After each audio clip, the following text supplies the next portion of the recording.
wabarakatuh. Perkenalkan, saya Adika Musayadah dari program studi PGMI kelas 2B NIM 200309649. Di sini saya akan mempresentasikan tentang materi sintaksis. Sintaksis secara etimologis adalah menempatkan kata-kata menjadi kelompok kata atau kalimat. Sedangkan menurut KBBI, sintaksis adalah pengaturan dan hubungan kata dengan kata atau dengan satuan lain, frasa, klausa, dan kalimat yang lebih besar. Satuan sintaksis dibagi menjadi 3, yaitu frasa, klausa, dan kalimat. Yang pertama adalah frasa. Frasa adalah satuan yang terdiri dari 2 kata atau lebih yang menduduki satu fungsi kalimat. Yang kedua ada klausa. Klausa adalah satuan sintaksis yang terdiri dari 2 kata atau lebih yang mengandung unsur predikat. Itu menurut Alwi dan kawan-kawan. Boleh dibilang klausa merupakan kebalikan dari frasa. Yang ketiga ada kalimat. Kalimat satuan bahasa ini secara relatif dapat berdiri sendiri atau terdiri dari beberapa klausa yang membentuknya. Kemudian kita analisis sintaksis. Yang pertama adalah analisis fungsi sintaksis. Fungsi sintaksis adalah apa fungsi dan kata dalam satu kalimat. Fungsi sintaksis meliputi subjek, predikat, objek, pelengkap, dan keterangan. Berikut adalah analisis fungsi sintaksis. Pertama, subjek. Subjek merupakan pokok dalam sebuah kalimat. Pokok kalimat itu dibicarakan atau dijelaskan oleh fungsi sintaksis lain yaitu predikat. Dalam analisis fungsi sintaksis, subjek ditandai dengan predikat. Predikat merupakan unsur yang membicarakan atau menjelaskan pokok kalimat atau subjek. Predikat ditandai dengan menggunakan huruf P besar. Contohnya, Reno bermain. Reno berperan subjek, bermain berperan sebagai predikat. Berikutnya ada objek.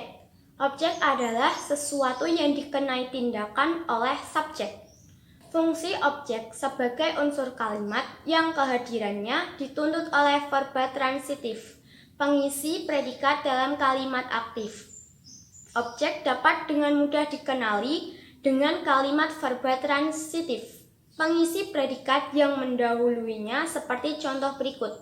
Dosen menerangkan materi. Dosen berperan sebagai subjek, menerangkan berperan sebagai predikat, dan materi berperan sebagai objek. Pelengkap adalah unsur kalimat yang berfungsi untuk melengkapi informasi atau melengkapi struktur kalimat.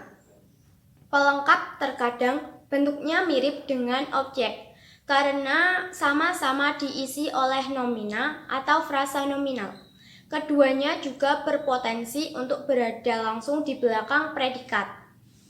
Keterangan merupakan unsur kalimat yang memberikan keterangan waktu, tempat pada kalimat. Sebagian besar unsur keterangan merupakan unsur tambahan dalam kalimat. Contohnya, ibu membeli ikan di pasar. Ibu sebagai subjek, membeli sebagai predikat, ikan sebagai objek, di pasar sebagai keterangan tempat. Berikutnya ada kategori sintaksis yang termasuk ke dalam analisis sintaksis. Kategori sintaksis adalah bentuk-bentuk tertentu yang mengisi fungsi sintaksis untuk menggambarkan perbedaan kelas kata yang digunakan dalam membentuk suatu kalimat seperti verba atau kata kerja, adjektiva atau kata sifat, adverbia atau kata keterangan, nomina kata benda, pronomina atau kata ganti, preposisi atau kata depan, dan konjungsi atau kata hubung. Contoh kalimat dari verba yaitu Justin sedang menyanyi. Menyanyi berperan sebagai verba. Contoh kalimat adjektiva, kakek itu dibantu oleh anak kecil. Kecil berperan sebagai adjektiva. Contoh kalimat nomina, Edward membeli sebuah mobil. Mobil merupakan nomina. Contoh dari pronomina, Rumah itu mahal sekali. Itu merujuk pada rumah. Preposisi. Anis baru datang dari Riau. Dari berperan sebagai preposisi. Contoh kalimat yang mengandung konjungsi, Rian dan Rani berangkat bersama ke sekolah. Berikutnya ada peran sintaksis. Peran sintaksis menurut Khair, peran sintaksis adalah hubungan antara kategori pengisi fungsi predikat, baik yang berkategori verba maupun bukan, dengan pengisi fungsi-fungsi lain. Peran sintaksis meliputi pelaku, penerima, dan penderita. Contohnya, nenek membaca koran. Nenek berperan sebagai pelaku, membaca berperan sebagai bertindak, koran berperan sebagai penderita.